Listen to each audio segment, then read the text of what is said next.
Thank you, Dave. 11 degrees at 8:02 this morning. Good morning, everyone. The Calgary Stampede less than 2 weeks away, and a new Calgary cab company says things will be different this year. Calgary United Cabs promises you will not get a busy signal when you call.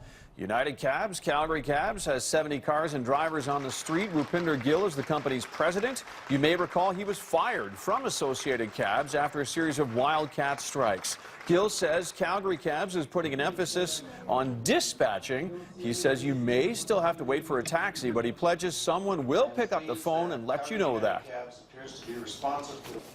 Try us, and we will never let you down. That's our main goal. We will provide you the best customer service and best availability of what we have, our cars. The first thing they have to think about is cleanliness and customer service. Customer service is first and foremost. Even with Calgary Cabs coming online, there are just over 1,500 taxis on the street. Councillor Ray Jones says he'll be asking City Council next month to approve 310 new licenses. Unfortunately, they won't be approved in time if they're given the green light for the greatest outdoor show on earth this year. At City Hall today, Council is looking at creating more parking spaces in the downtown core. The mayor and 4 councillors putting forward a motion reviewing the city's parking policy. The current policy was developed in the 1970s. The setup right now encourages people to ride the bus and C-train. If council agrees, a report will be brought back to the Transportation Committee next month on adding more spaces.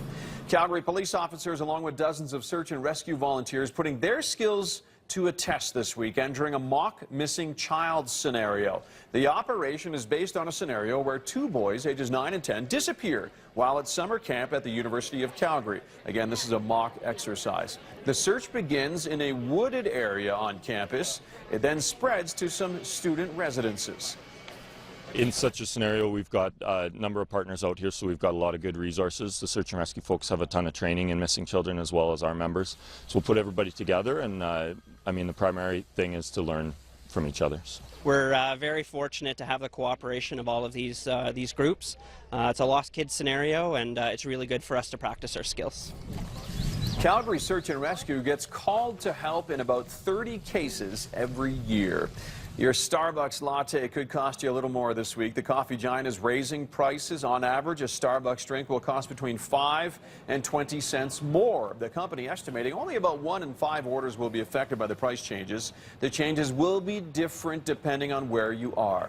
Starbucks is also raising the price of its packaged coffee sold in grocery stores. That takes effect next month.